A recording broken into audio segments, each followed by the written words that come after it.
Durga jewellers తెలంగాణలో మొట్టమొదటి factory outlet మన కొత్తపేటలో ఫిబ్రవరి 14న గొప్ప శుభారంభం. దమ్ముంటే మీరు నిరూపిస్తాం. మా ముఖ్యమంత్రి గారు చెప్పిండు, ఇప్పుడు మీ నాయకుడిని రమ్మని చెప్పండి అని చెప్పి ముఖ్యమంత్రి గారు మొన్న నిన్న చెప్పిండు, ఈ రోజు కూడా చెప్పిండు. ఆ దమ్ము లేదు, పారిపోతున్నారు. బయట పోయి మాట్లాడతారు, హౌస్లో మాత్రం చర్చ లేదు. ఈ రోజు మా ముఖ్యమంత్రి గారి నాయకత్వంలో ఈ రోజు మేము అందరం కూడా కమిట్మెంట్ తోటి పనిచేస్తున్నాం. ఒక శ్వేతపత్రం ఆర్థిక పరిస్థితి మీద శ్వేతపత్రం ఇచ్చినాం. కృష్ణా వాటర్ దోపిడీ మీద చర్చ చేసి ప్రజెంటేషన్ ఇచ్చినాం.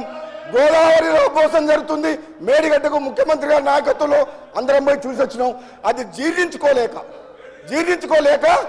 ఇవన్నీ వాళ్ళు చేసే తప్పుల్ని ప్రజలకు తేట తెల్లంగా కళ్ళ కట్టేటట్టు చూపిస్తున్నాం. కాబట్టి అది తట్టుకోలేక ఈ విధంగా మాకు వ్యక్తిగతంగా విమర్శలు చేస్తున్నారు. అధ్యక్ష, నేను ఈరోజు చెప్తున్నా, మళ్ళీ వీళ్ళ ఆటలు సాగవు. ఏనాడైతే బీఆర్ఎస్ మార్చిండ్రో అప్పుడే వాళ్ళ పని అయిపోయింది.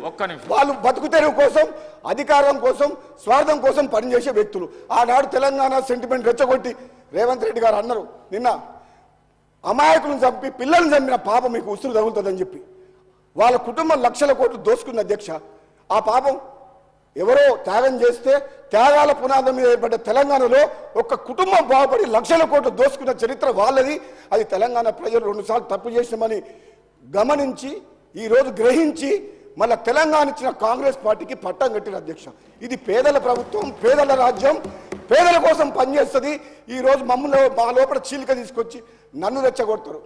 నీకేం కాలేదా అంటారు, ఇంకోటి దగ్గర పోతారు, నీకేం రాలేదా అంటారు.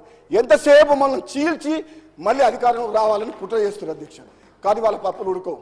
మేము కాంగ్రెస్ పార్టీ ఈరోజు మా ముఖ్యమంత్రి గారి నాయకత్వంలో అందరం కలిసికట్టుగా ఐకమత్యంతో తెలంగాణ ప్రజల కోసం పనిచేసిన తప్పితే పదవుల కోసం పాకులాడే మనుషులం కాదు. అధ్యక్ష, థ్యాంక్ యూ. అధ్యక్ష.